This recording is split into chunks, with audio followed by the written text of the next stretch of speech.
Tonight we get a first-hand account of how difficult it is to get in and out of Afghanistan. My colleague Brett Baird talked with Republican Congressman Markwayne Mullin earlier today. Mullin is back from his trip to the region, which he says he paid for himself and with the help of private contributions. Mike, thank you. Joining us now, Republican Congressman Markwayne Mullin from Oklahoma. Just had an interesting trip overseas, got a lot of attention. Yeah. Thanks for being here. Thank you for having me. Let's start at the beginning. Right. How does this start? Well, I want to make it very clear. I wasn't looking to try to get into Afghanistan. That wasn't what this thing started out to be. What started was this, people started calling me wanting help. And we had been getting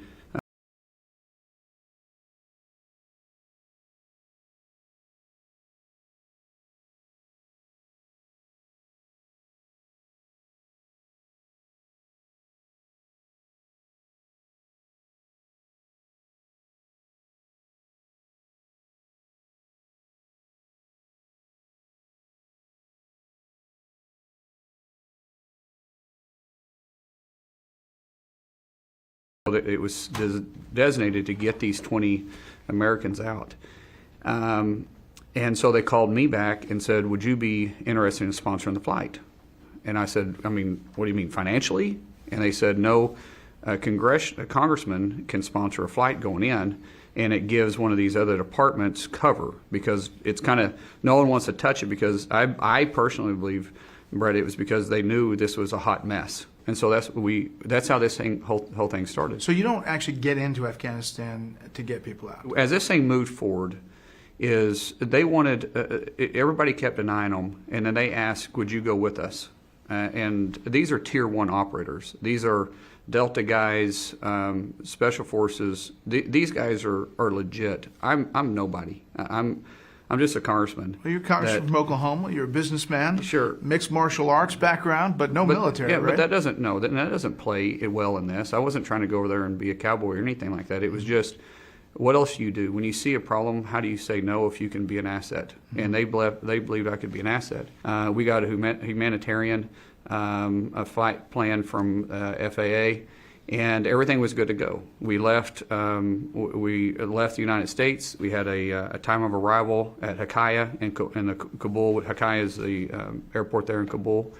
And we got there and we were on approach, and they canceled our PPR.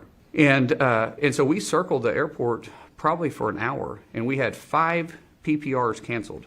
Every time they'd cancel, the agency that was trying to get us in would give us a new one.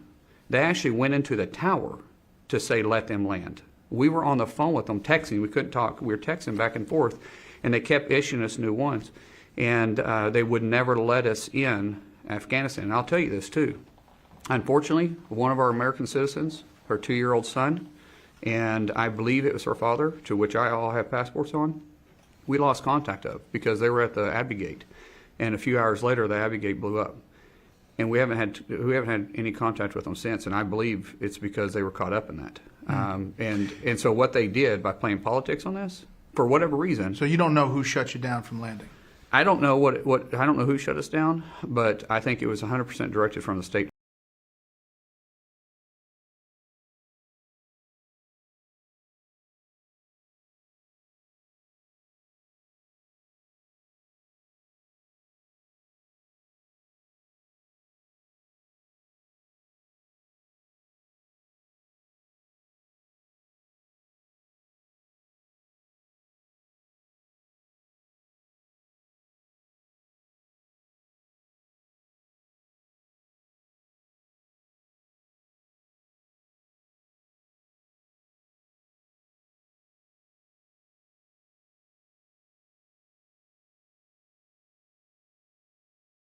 Government's coming to be here September 5th. It's very sensitive.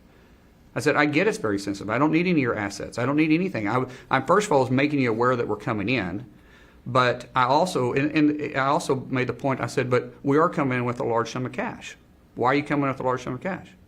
Sir, you do know that we got to go through 16 checkpoints just to get from Kabul to Mez. Each one of those charge someone to come through. I don't know what the requirements are. What are the requirements to bring in this cash? And he says, I can't assist you. I can't help you. Why? I was told not to. You were told not to help an American citizen You were told by the federal government in Washington, D.C. not to help. When we're not trying to smuggle anybody over, we're trying to do a job that President Biden wouldn't do. You know, a lot of people look at what you were trying to do as admirable. You had House Minority Leader Kevin McCarthy saying he really didn't want members doing this on their own because, one, they could become hostages, two, they could become problems that the military would have to deal with. Sure. Do you think about that, whether that was worth it? I did, but how do you say no? I mean, how do you say no when you have the opportunity to do something? Believe me, my wife wasn't happy about me going. Yeah, I'm sure. My kids wasn't happy about me going. And to be quite frank with you, all of us that was on that plane,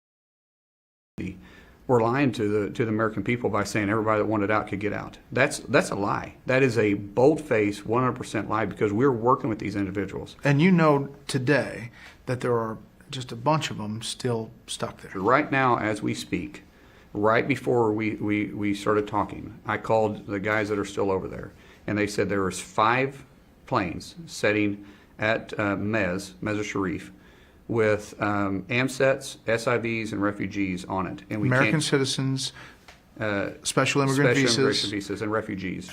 And they may be P1, P2s, which are levels of refugees that we can get out, but they can't get clearance to get out because no country is willing to help. When we called the State Department about this, the State Department said we're not in control of the airspace, we're not handling any of that. Well, it's our mess. I don't care which way you think about it, it's our mess. The United States created this vacuum to allow the Taliban to come in. The President Biden, in his horrific withdrawal, has caused this to happen. Do you have any regrets about what you did? Absolutely not. I'd do it again tomorrow. We were saving people's lives. Well, what if 535 members decide to, get on a plane and go? Everybody's helping right now. I don't care if you're Republican or Democrat. Everybody's helping. I've heard from a lot of different members that are trying to do their thing. Everybody has a different way of helping. Do you know why all those other governments were going out and picking up their individuals and bringing them back in? Because there was 3 Taliban checkpoints before you could get to Hakaya.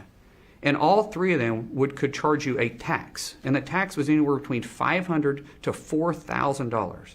This one young lady and her 4 kids, to which I have recordings of, we were recording as we were walking through because I was on the phone with the State Department for 12 hours trying to get someone from the State Department to come out of the gate to get her for 12 hours.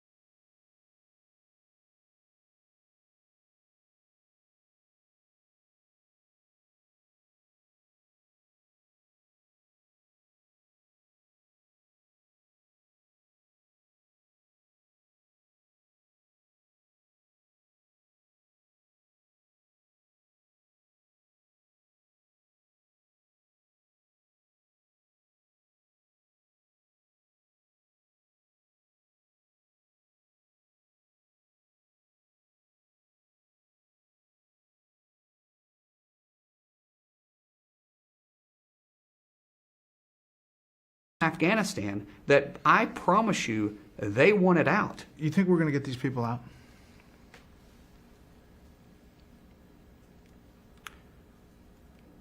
We're going to get some, but there's going to be some that's going to die because of the failure from President Biden. I promise you that.